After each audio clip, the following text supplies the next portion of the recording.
Basically, it's all over. And for all the cops, you're being hit with fluoride, you're being hit with cancer viruses, you're under the same eugenics attack. And before the show ends, I'm going to cover that for you from mainstream sources. Kevin in Missouri, you're on the air. Thanks for holding. Hello. Hi.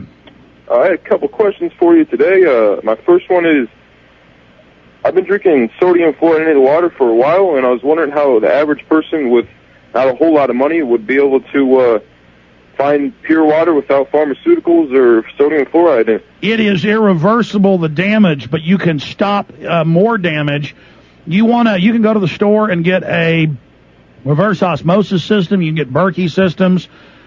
You can also, a good system, but you have to boil it each time, is a distilled water system. You can buy big bottles of distilled water. The media says tap water is completely clean and good. Don't trust bottled water. Well, in a way, a lot of bottled water is just tap water and is bad. So you've got to take that in your own hands.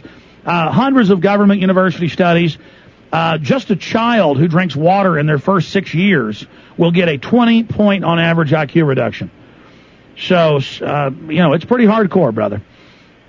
Yeah, I appreciate that. And my second comment, I want to give it to you real quick, is that do you think it's possible for the HAARP system to create a weather disaster on the West Coast or East Coast? Yeah, that's been declassified. I've interviewed, right when it got declassified, Ben Livingston, even before it was on Fox, and CNN and AP picked up on my story 2 years ago. We flew him to Austin.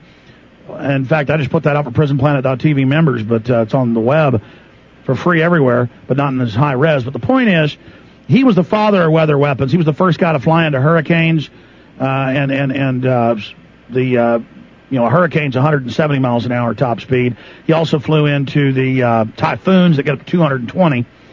And with just cloud seeding, they could create hurricanes, kill hurricanes, steer hurricanes. Certified Naval Weapons Laboratory, Stanford Research Institute, 1967 certified. They were already controlling them by 62, but certified by 67. And he's the guy that also led squadrons of aircraft in with people like Chuck Yeager, who, when people don't know, Chuck Yeager wasn't just a fighter ace in World War II or broke the sound barrier. He went back to Vietnam for 3 years and flew fighter aircraft. But with him and some of the same squadrons in weather control was Ben Livingston. And just amazing. So, yes, it's all certified. I don't know when they're controlling the weather. I just know that they do control it.